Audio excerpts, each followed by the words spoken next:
Hello. So we're continuing on in 1 Peter. Originally, this week I'd had about 20 verses to look at, but as I was reading these verses, I found there was just too much in it to cover in 1 week. So I'm just looking at this week 1 Peter 3, verses 8 to 12. 1 Peter 3, verses 8 to 12, which says this. Finally, all of you, be like-minded, be sympathetic, love one another, be compassionate and humble. Do not repay evil with evil or insult with insult. On the contrary, repay evil with blessing, because to this you were called, so that you may inherit a blessing. For whoever would love life and see good old days must keep their tongue from evil and their lips from deceitful speech. They must turn from evil and do good. They must seek peace and pursue it. For the eyes of the Lord are on the righteous, and his ears are attentive to their prayer. But the face of the Lord is against those who do evil. The title of this section in my Bible is called Suffering for Doing Good. Yeah, not the most of optimistic titles, is it? It's not what you want to read on a Monday morning when you're having a bad day. And it doesn't scream to me that these verses will be particularly encouraging, that title. And in these verses, Peter continues to encourage us on how to do good, what the barriers are to doing good, and how are we to be God's people in a world that doesn't agree with God's way, a people set apart for God and his glory. Peter seems to repeat himself in places, a trait that Peter seems to share with Paul. But I believe that this is totally intentional. Some things we do need to hear again and again and again and again and again and again. Some of these things, like doing good, for example, can never be said enough. Peter continues to eke out some more of his thoughts on doing good in this world and what that looks like in these verses. Firstly, something that I believe is incredibly challenging at times and could almost warrant a week's teaching in itself is the phrase, be like-minded. How on earth are we supposed to be like-minded? We all have different thoughts and opinions on things. We're all unique and we're all different. Trying to get three people to agree on something in a room at times can be hard enough, let alone every follower of Christ. But for me, being like-minded as believers means one thing, that we strive to have the mind of Christ. We're called in Romans to be transformed by the renewing of our minds, asking God to renew our minds and to make them more like his. How often are you asking God to transform and renew your mind? One of the things that helps me in doing this is a simple bracelet I wear from the 90s. What would Jesus do? WWJD. This doesn't solve any problems. Let me assure you, it doesn't make me more like Jesus. It's something that I wear for me to remind myself of what would Jesus do. It simply reminds me to ask myself in thought, in word, and in deed, what would Jesus do?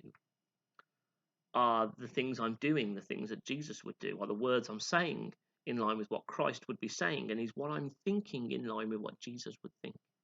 For me, being like-minded as believers means we should be striving together to be Christ-minded. Are we prepared to be a people who not only ask ourselves, but also each other, what would Jesus do, say, and think, and then be led by that answer together instead of going our own way?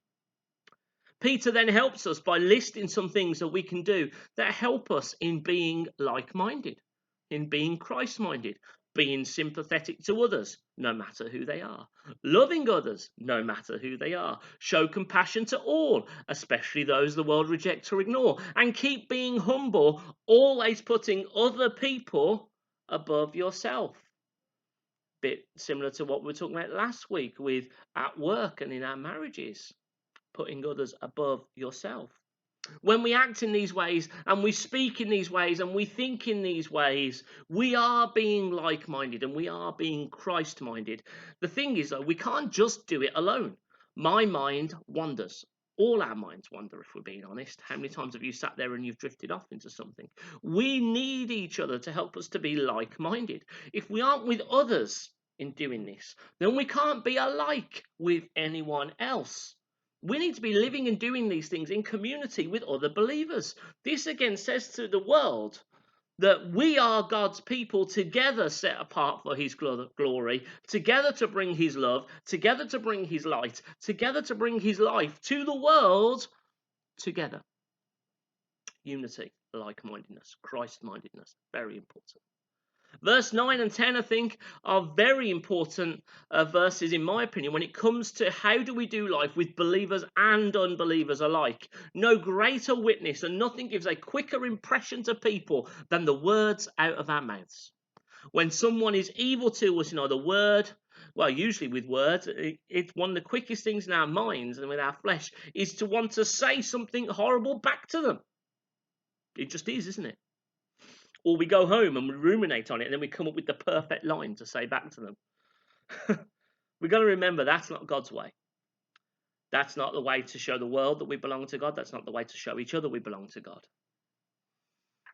Jesus had many horrible things and evil things said about him, and how did he repay those evil and horrible things? He did one of two things. He either loved them back and turned the other cheek, or he simply said nothing.